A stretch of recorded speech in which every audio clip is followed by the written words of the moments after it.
Group C group D কি আপনারা তো জানেনই, সেটা দিয়ে দেওয়া হয়েছে যে আমাদের গ্রুপ সি তো আগেই দেওয়া হয়েছিল। গ্রুপ ডি তেও জানেন যে 2,500 পদ ছিল। 2,500 পদের মধ্যে যে দেওয়া হয়েছে আমরা যদি দেখি, তো টোটাল 2,500 পদ ছিল। সেখানে ইউআর 1,300, এসসি 425, এসটি ছিল 775। এখানে টোটাল ক্যান্ডিডেট যারা 11,900, টোটাল এমটিএস গ্রুপ ডি তে পোস্ট 11,988 জন বেরিয়েছিল।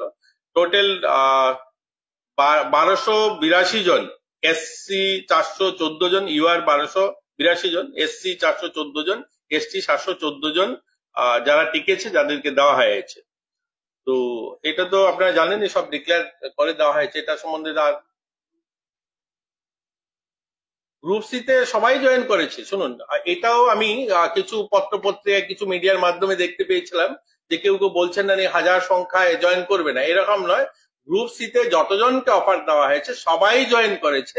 জয়েন করার পরে এনওসি কেউ কেউ অ্যাপ্লাই করেছে, সেটা খুব মিনিমাম সংখ্যায় 2-4 জন এনওসি অ্যাপ্লাই করেছে যে আমরা অন্য কোথায় ফিউচারের জন্য। এটা আজকে শুধু নয়, এটা বরাবরই সারা দেশেই এই নিয়ম রয়েছে। কেউ যদি বেটার কোনো অপশন থাকে তার ফিউচারের জন্য, তো সে অ্যাপ্লাই করতে পারে, তাকে এনওসি দিতে হবে। এটাও গ্রুপ সি গ্রুপ ডির ক্ষেত্রে নয়। আমাদের টিসিএস অফিসার যারা আছে তারাও যান বাইরে, আইএসরা যান, টিসিএস অফিসাররা যান, সবাই যান। তার বেটার অপশন যদি পায় সেখানে যেতে পারে। এরকম নয় যে গ্রুপ সি থেকে খুব চলে গেছে। গ্রুপ সি তে খুব মিনিমাম সংখ্যায় অ্যাপ্লাই করেছে। গ্রুপ ডি তে এখন ঘোষণা হয়েছে, নিশ্চয়ই তাদেরকে দেওয়ার পরে 2-4 জন অ্যাপ্লাই করতেই পারে। এটার মধ্যে কোনো বাধ্যকতা নেই, কেউ যেতে পারবে না। কিন্তু এরকম যে বলা হচ্ছে যে চলে যাবে, এরকম অপশন নেই। আজকের দিনে আপনারা জানেন সরকারি চাকরি পাওয়াটাও কঠিন। আজকের দিনে সরকারি চাকরি সংখ্যা ধীরে ধীরে কমে যাচ্ছে, তাই এখানে কম্পিটিশনটা একটু বেশি। এখান থেকে বললেই চলে যাবে না সবাই, 2-4 জন যেতে পারে। হয়তো কিছু আছে যারা হাই ট্যালেন্টেড ভাববে, অন্য কথা কোনো অপশন থাকলে যেতে পারে।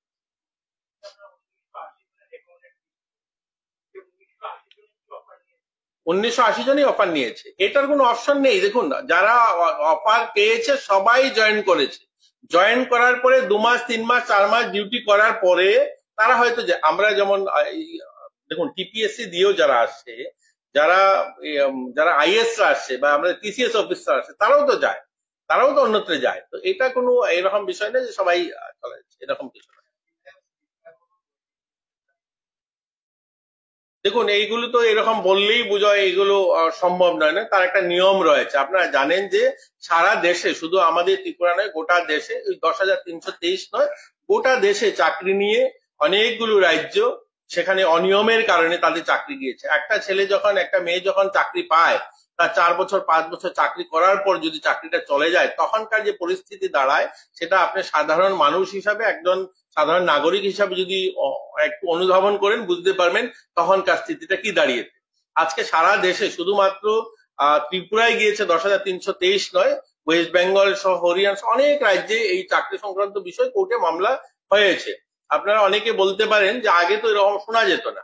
আগে ভারতীয় যে ব্যবস্থাপনা, আমাদের চাকরির যে ব্যবস্থাপনা, সেটা সেরকম ছিল না। আজকের সময় বদলেছে। আজ 2010-এর পর থেকে অনেক বদলেছে। আজ আরটিআই এসছে, কোর্ট অনেক বেশি অ্যাক্টিভলি কাজ করছে। আজ আগে আরটিআই ছিল না, মানুষ জানার অধিকার ছিল না। আজ কিন্তু সমস্ত কিছু পরিষ্কার।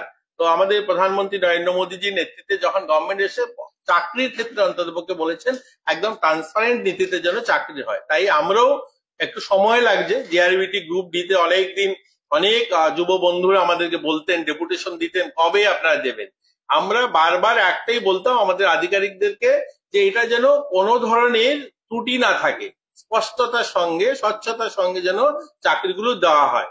তাই একটু সময় লেগেছে। আমরা চাই আমাদের ছেলেমেয়েরা যারা চাকরি পাবে, তারা যেন সুনিশ্চিত ভবিষ্যৎ নির্মাণ করতে পারে।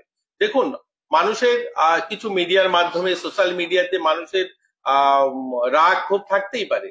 যেখানে 16,000, 1:6, আপনারা জানেন যে এটার মধ্যে যে ব্যবস্থাটা ছিল, যে একজন চাকরি প্রার্থী যিনি পরীক্ষায় পাশ করেছেন, এরকম 6 জন লোক যারা ভাইভাতে বসছেন, এরকম 6 জন রিটেনে পাস করা 6 জনের মধ্যে একজনে চাকরি পাবে, অর্থাৎ 5 জন লোক পাবে না। 16,000 লোক যারা রিটেনে টিকেছে, এর মধ্যে 2,500 চাকরি পাবে। তো অবভিয়াসলি বাকি সংখ্যা যারা থাকবে তারা মন খারাপ করবেই। এখানে মেধা মেধা নয় এগুলো যে চর্চা চলছে এটার কোনো